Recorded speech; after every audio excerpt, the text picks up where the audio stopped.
Hi, Peter Boolkah here, and welcome to today's edition of The Transition Guy. Now, joining me is Louis Biron, who is the CEO of One Horn Transportation. Hi, Louis. Thank you for coming in. Thanks for having me. So, you bought your first business how long ago? About 15 years ago now. And what was that process like for you? Because it must have been quite nerve-wracking buying the first business. Well, it was nerve-wracking. It meant quitting our corporate job, because I did this with my wife. And everything we own and everything we didn't own was on the line, and we had little kids. But we were convinced that, we had done everything corporate America, that we'd seen enough that we said, we're not doing this again. And so we just went for it. And, once we make a decision, we move. And buying a business is probably one of the toughest things to do, because actually knowing what to look for, understanding what you're buying, they don't teach you that anywhere, do they? Well, I mean, we're both MBAs, but they teach it to you at the billion-dollar level, at the public company, which is totally different than the mom and pop size. And so the math is the same, but the quality of the information that you can get is totally different. And the reason I've kind of asked you today, because you spent 15 years growing that business, and that's now a strong, stable, successful business. But you're back in the market for a new business, aren't you? Yes. So we're doing the same process again. What are you doing differently this time round to what you did the first time round? A few things. First of all, we have the experience. So we have a much better idea of what the company we want to acquire, what it looks like. So, not so much the business it's in, but from a financial point of view. So for someone that's tuning in that hasn't been through that process, what would that look like to them? Well, for us is we're not looking to have outside investors. So a heavy capital investment business like trucking, like we were now, where you're going to get the capital. So where we're doing different this time is we're focusing on high margin business where the receivable gets paid very quickly. Would be great if it got paid before the expenses, and there are some businesses like that, but something that we can see very rapidly that the profits will cover the working capital, and then it'll just be positive going forward. So you're clear on the different kind of business that you want going forward, and you've learned that through your whole experience of running transportation and trucking. Yeah, I mean, you go through 15 years of things you like and you don't like, so if you're going to do it again, you say, well, I don't want any of those, I like this, but not that. Okay, so that's one. What else have you done differently? Well, I mean, the advantage of 15 years in, you have the internet that's much better than it was, so we can do higher volume. What I find, though, is I feel like the quality of what the brokers are presenting has gone down. So you got to sift through what they're presenting, but last time we did about 50 companies that we checked out, and so far we're about 140.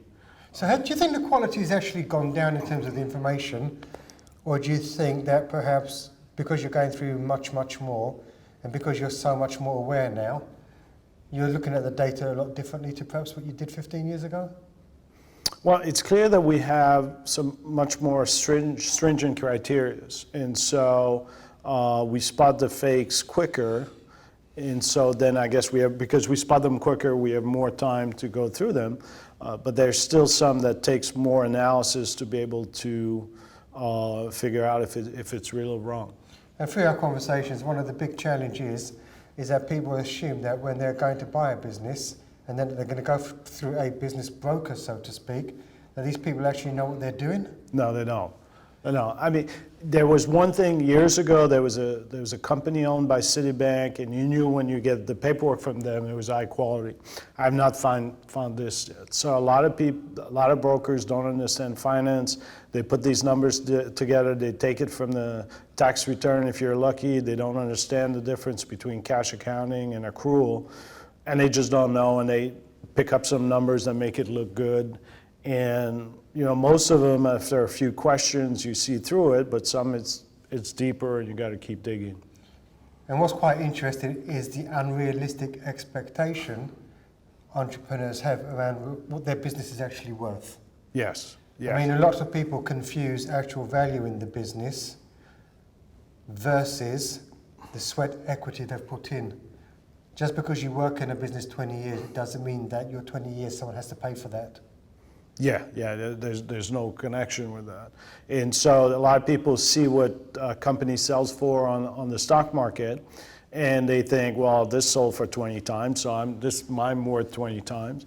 And then you look at, so they made $500,000, but 300,000 is really they're actually working in the business still. So there's really $200,000 only of business left, and then you take the 3 or 4 multiple that's kind of average for this, and they're like, they're in shock at the difference. What's the true value of the company?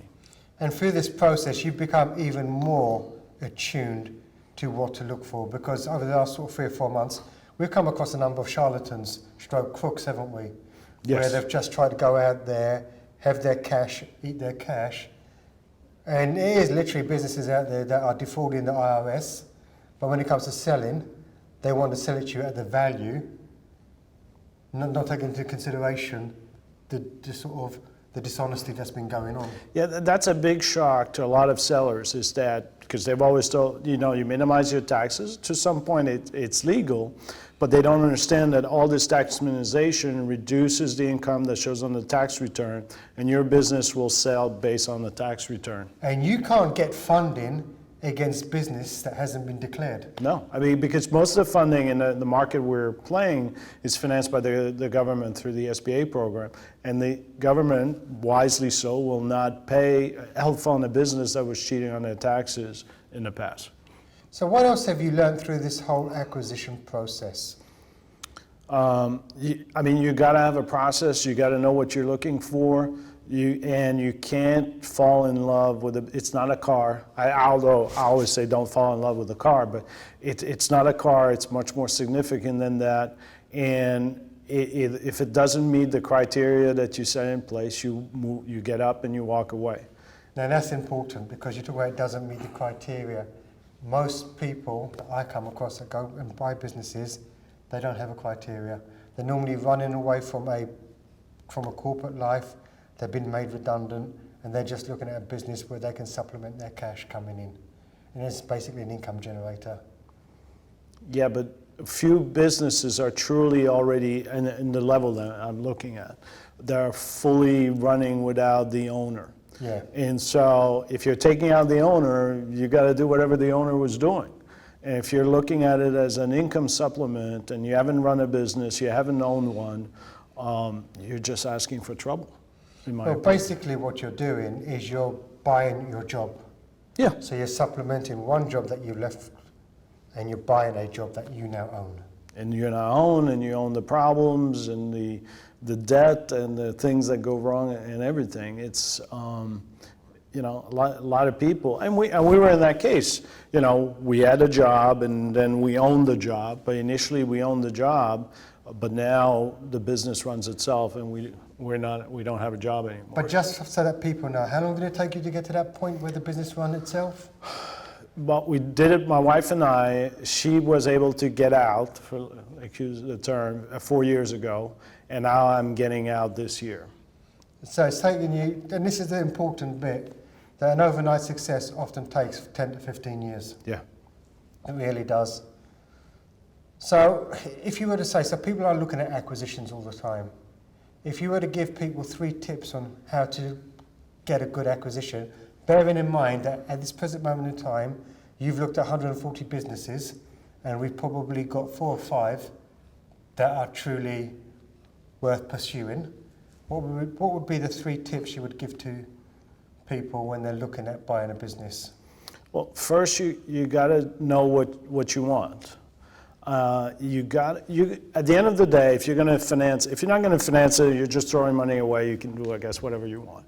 But once you're going to go to the bank, get some financing, you need to prove to the bank, and I used to think about this one, you need to prove to the bank that you can do the work. And I used to think that was the only criteria. But before that, you need to convince yourself and be serious about that you can actually do it. I mean, if you're going to get in an industry you know nothing about, you're adding a huge amount of risk. So when we bought the original company, it was in trucking, which was not sexy, not exciting, but I'd run a large trucking company, And so in theory, I knew what I was doing. I found out afterwards I didn't know that much, but at least I had the fundamentals of running a trucking company. So it's got to have something there. It doesn't have to be your passion, because at the end of the day, if you want to make income out of it, you can't be running the business. You work on the business, but not in the business. So that's number one. What about number two? Well, then you got to have a financial criteria. You got to see what you're capable of affording, and you got to keep room for things not going as rosy as whatever the seller is going to present.